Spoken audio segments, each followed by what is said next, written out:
Right, you're live, guys.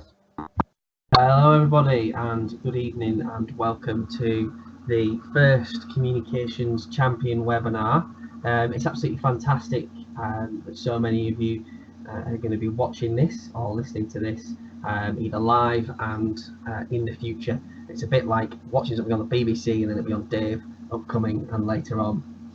So what we're going to go over today. So today is all about media again. So we're going to develop our media skills and how to use the templates that we've provided. So I just wanted to quickly introduce myself and a few of the other hosts that are on the call today. So we've got me, I'm Max Butler, I'm the Communications Champions lead for the UK contingent and the Jamboree for 2019. We've also got Stuart and Simon, who are obviously national volunteers as well, and you'll have met those at Unit Leader 1. So you'll see on your side panel that you've got the option to ask questions. So please can I ask that if you are going to ask any questions, they are only relating to this presentation. If you do have questions that you want to ask about anything else, please just keep those to the normal channels and send those into the email address that we normally provide, which is communications@ukcontingent.co.uk. And anything that we can answer, then we'll come back to you on an individual basis and publish in the FAQs. Again, any questions that you ask, particularly relating to this presentation, we'll come back at the end if we've got time and answer those. If we can't answer them or we don't have time, again, we'll come back to you individually if you provide your provide your name, and then if not, we will come back via the FAQs or, as I said, directly. So just a quick update on where we are on a few things. So those of you should now know that Communications Champions will be able to attend the SSU courses that we'll be holding up and down the country.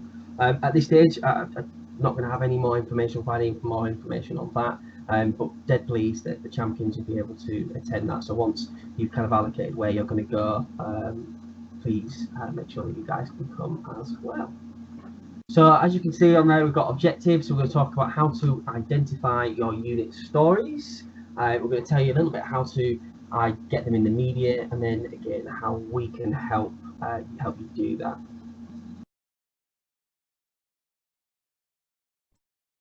So I want to talk a little bit about how a method that I've used in the past for identifying stories that are on a journey.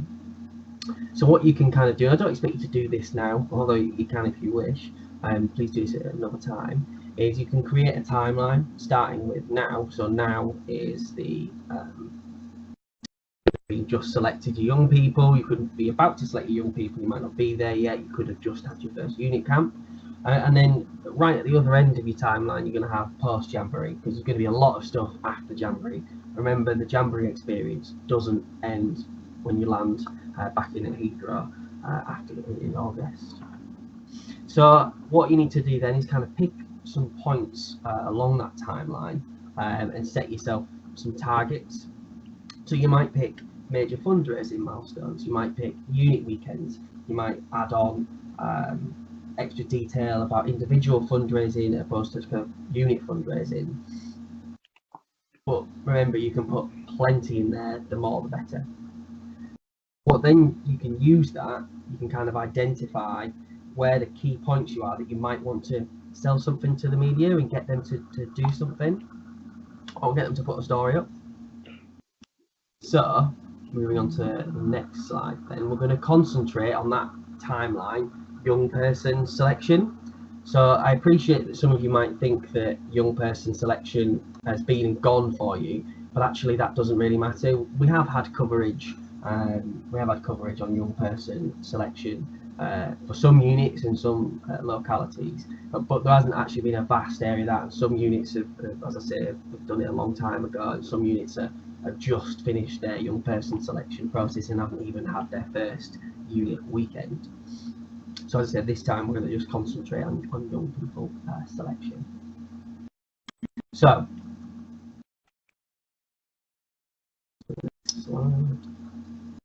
So this is a template that I have created that you guys can see and that you'll be able to use if you want to. That template is on the website, as you saw on the previous slides. So I'll just give you a moment to quickly read that. So it just says names from blah blah blah will join 45,000 other scouts from 150 countries and territories at 24th World Scout Jamboree in West Virginia. Held only every 4 years, participating in World Jamboree is an opportunity scouts only get once. The World Jamboree brings together and celebrates international cultures and the scouting principle to create a better world.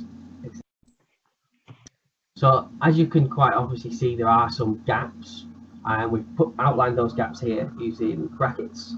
So unfortunately the animations for the presentation aren't working, but we're going to pretend here that we've actually got somebody called Jim. So we're going to talk about Jim. Now Jim is from Thornton Le Dale in North Yorkshire, and you'll note that I specifically said Thornton Le Dale, North Yorkshire as an example, and he's not from Ebor District, North Yorkshire, because that actually means nothing to anybody outside of the scouting world. So please concentrate on specifics, locations that will be relevant to people. And then we've got moving on to the quote. So because what's in here just goes, name decided to apply because new adventures experiences. So here what we're looking for is something that's ambitious. It's going to be fantastic that people can be able to read that. It's going to talk about the benefits of going. It's going to be why it's so excited. It needs to be really hard hitting and say what's going on and why the young person really wants to go. And I'm going to talk a little bit now about kind of where you might obtain those quotes. So there are a couple of different options here, and I would recommend that you use like a survey to your young people. So you could do this survey out by email, you could do it at one of your leader weekends, and you could just ask them a few very simple questions. Why do you want to go to the Jamboree? What drove you to apply to the Jamboree? What are you looking forward to the most? What do you want to learn to develop? So questions like that, those very open-ended questions that people can come back and say, I really want to go to the Jamboree because I want to meet new people, experience different cultures, and just have a genuine time. So that's the kind of content we're looking for. And those little sound bites, those 36 sound bites that you're going to get back from your young people will be absolutely invaluable for you to kind of pick and build quotes from. So I would say that you should definitely use genuine quotes. The personality of the young people really can shine if it's real. Please don't kind of make them up for young people. That's not something that I would recommend. It's not organic. Let's try and use people's. So we're going to just talk a little bit about the second slide I've come on to, which goes on to the second half of the press release that we're talking about here. We've got unit leader, Mrs. Scouty Scouter, said congratulations to Kim and Jim for their selection to attend this exciting once-in-a-lifetime opportunity, and I'd like to wish them and all the British Scouts heading to America the best of luck over the next 18 months as they become global ambassadors within their communities. So you see there, that quote can you can steal that quote, you could use it, and you could send it off to your unit leader and just say, would you be happy for us to use this quote in the media? Alternatively, as well, what we're going to do is we're going to provide some quotes with Bear Grylls. So Simon and I are having a good chat about this today, and local media will absolutely jump on the opportunity to put something in their paper that has a quote from Bear Grylls in it. So we talked a little bit about kind of the content and where you can get the templates from. But I wanted to touch on accompanying images. So it's really important, I can't emphasize this enough, is that you provide a relevant image with your article, because if you don't provide an image, the chances are that it may not get picked up, or that they will find their own image to use. And what we don't want is the wrong kind of image being used to accompany the article. There's nothing worse than an old black and white picture of of an old man in a brown hat stood on a hill. That's not what we want. We want a organic picture, just like the one that I've just put up on screen here. So we've got a picture of Steve Backshall. This is taken from an article that the media team did about Steve Backshall. It's clearly about him. There's young people there. They're playing with a parachute. They're having fun. He's smiling. It looks natural. And this little quote on the right side here says, "A great photo encapsulates a moment. It's spontaneous, conveys an emotion, tells a story, and shows the fun, challenge, and adventure of scouting."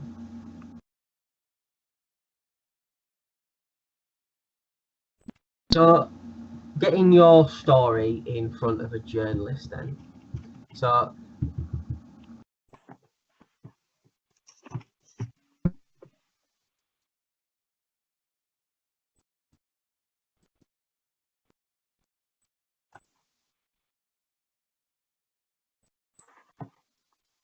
I think I had a bit of technical glitch there, so I'm back now. So, yeah, getting your story in front of the media.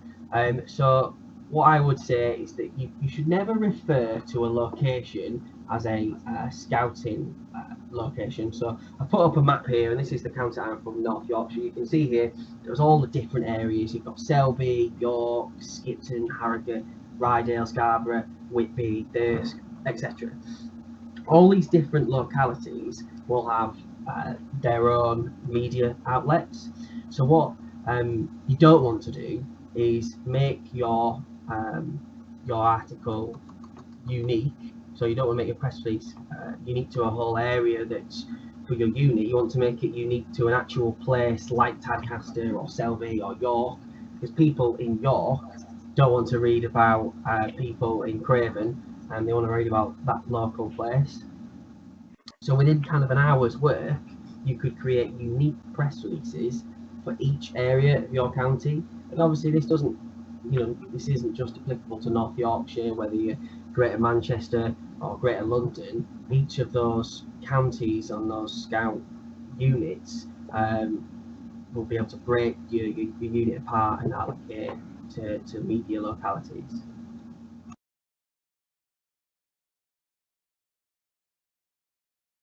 So then, where are you going to get contact information to contact people? To be honest, the simple answer to that, to contact journalists, is to simply Google it. So here I've shown Harrogate News Contact. I simply typed it into Google, and then clicking onto the next slide, it just says contact us, Harrogate Advertiser. So that's the top link that comes up, and you just click that, go to the page. There's an email, it's like info@Harrogate Advertiser, and you can contact them and just send up your media release. And to be honest, it doesn't need to be any more complicated than that. Local newspapers are crying out for press releases because they don't have any staff anymore. They don't have people roaming around looking for stories, so make it really easy for you to contact them. So don't make it too hard for yourself, because they're open to having media releases, and there is quite a high likelihood that a media release will just be lifted and maybe tweak a few things and just paste it straight into their paper or to their online web, just like that. So this is an example that I've just put on here, which Simon did for his local district. So it's a really good example of a story that it's a really good example of a story that has really good accompanying images. It has a nice headline, and actually you look at that and you think scouting. You don't look at that and you think boring. You look at that and think exciting. All those young people are smiling, and that is so important. You don't want a static image of 3 young people stood next to each other, holding their right hands in the air, making the scout sign, looking boring. You want to show them as individuals. You'll show that they're happy and that they really want to go to a jamboree, because it's about it's a very positive story. So please make sure you think about that when you're pulling everything together. So how can we support you then? So there'll be plenty more templates on the way from us. We are available to kind of ask any questions if you need, or we're happy to approve or to help with media releases that you draft. So if you draft something and think, ooh, is this okay? Is this the right kind of message? Feel free to send that over to communications at ukcontingent.co.uk, and Stuart or I'll pick that up, have a little look at it, amend anything if needs be, and most likely we won't need to, because we've given you the templates, we've given you the information that you need. You should just be able to kind of send those out. But as I say, more than happy to help you with that.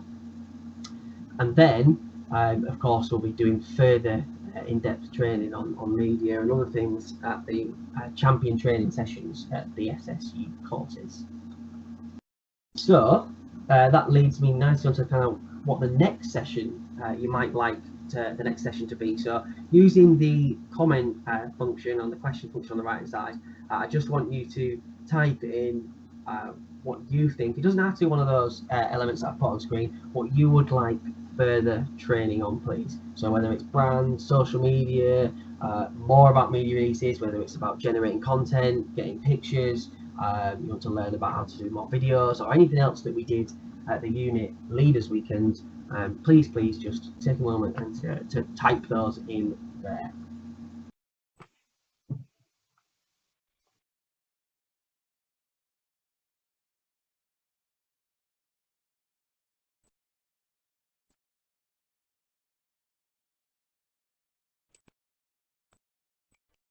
Thank you to all those who have just typed in those suggestions there. That's really good. So have a bit of a question and answer session. Again, if you just type in your question on the right hand side there, it will come up and we will be able to answer it. So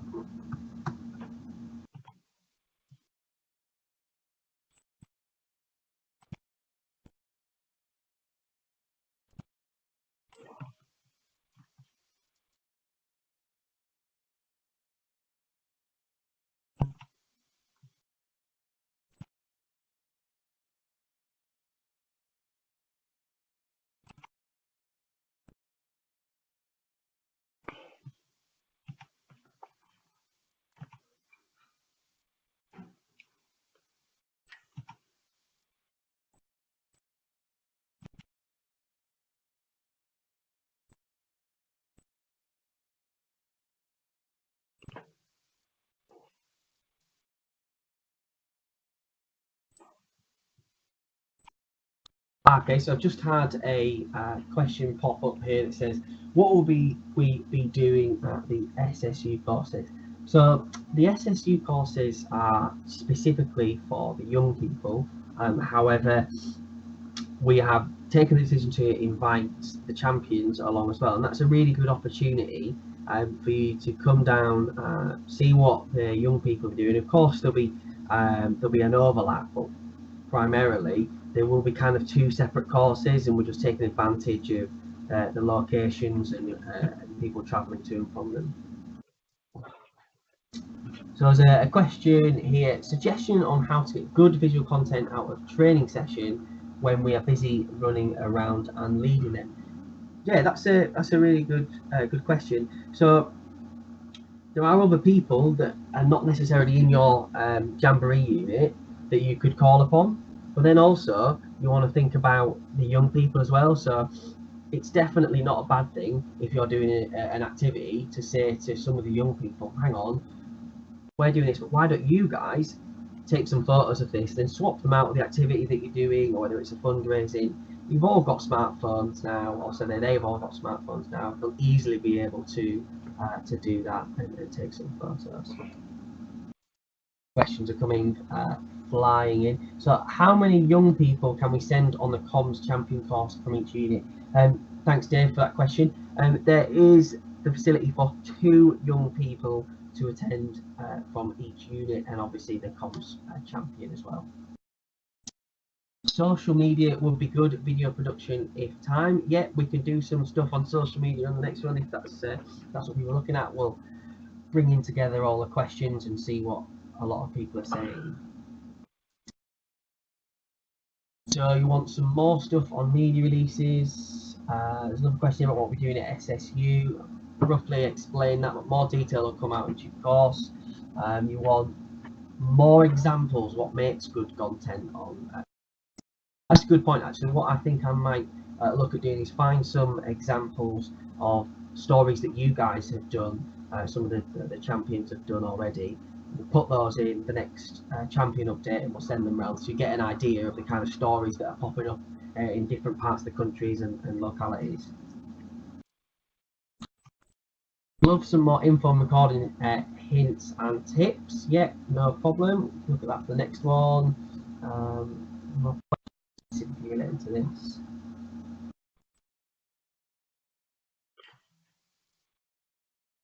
Please could you advise if the only communications training the young people communications champions of each unit will get is one of the 6 one-day courses at one of the set UK contingent locations? Yeah, that's correct. So there will be the only thing that the young people get to do will be to come to the one-day course that are set across the UK. There won't be anything else for the young people. That doesn't mean that they can't receive training. So we're giving you as comms champions the information and the training, so that then you can disseminate that to your SSU participants and also the other members of your unit.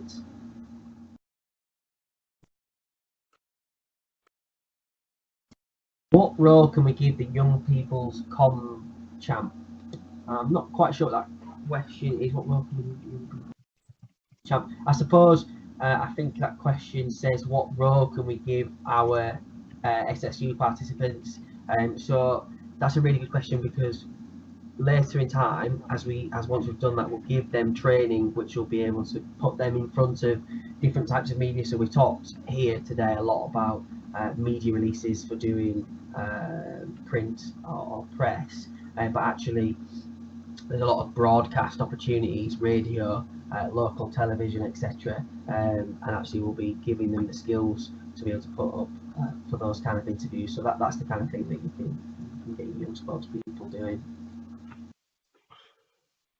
Sharing the stories as a template are really helpful for the young people, no problem. Will we be working with our young people from our unit on the SSU courses? So yes and no. So you'll be coming together, and there will be some things that overlap, but we're actually mainly just taking advantage of the locations and the infrastructure and having us all there to be able to deliver the courses. Actually, there will be the 2 courses will have different objectives, so there might not be that much overlap. We're kind of ironing those kind of details out at the moment. Do we need to inform anyone at national level about who the young people comms champions are and what weekend they'll be attending, or do we just turn up? No, we will be gathering that information in due course. So that's not the case. We will need that information prior to the actual events. What methods can we use to select 2 young people for SSU training? That's a really, really good question. I think we'll have to share some guidance on that further around. I know that we did do some stuff at the unit leaders weekend, but of course we can share further guidance on that.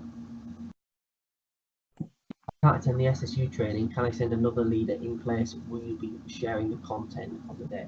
Yeah, we will absolutely share the content from the day. I wouldn't say at this stage whether it's the right thing just to send another leader, but on an individual basis, just get in touch and we can arrange something. Again, just email communications@ukcontingent.co.uk. It is the reason why I say that is because it's important that we continue to train the same person. So the same person is dialing into these calls, the same person who attended the champion workshops at the unit leader weekend, and the same person at the SSU training days. So it's a question.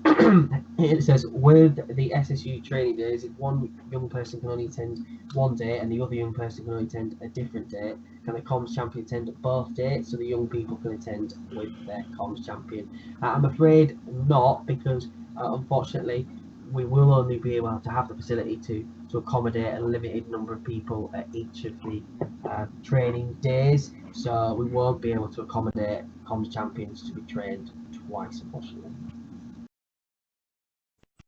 So as the questions have kind of slowed down now, I'm just going to ask Simon or Stuart if you guys have got anything that you'd like to add to any of the questions that we've put up on there.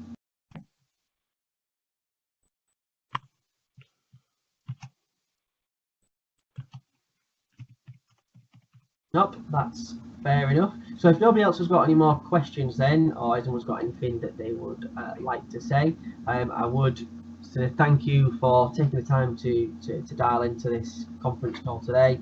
We'll pull all the information together about what you would think will be beneficial for the next webinar, and we'll get that sent out in due course. Remember, the next one is this time next month. For further details, including the link to the webinar, will come out with that. But again, thank you very much. And if you want to watch this again or listen to it again, it'll be uploaded to the website in the coming days. Thank you very much.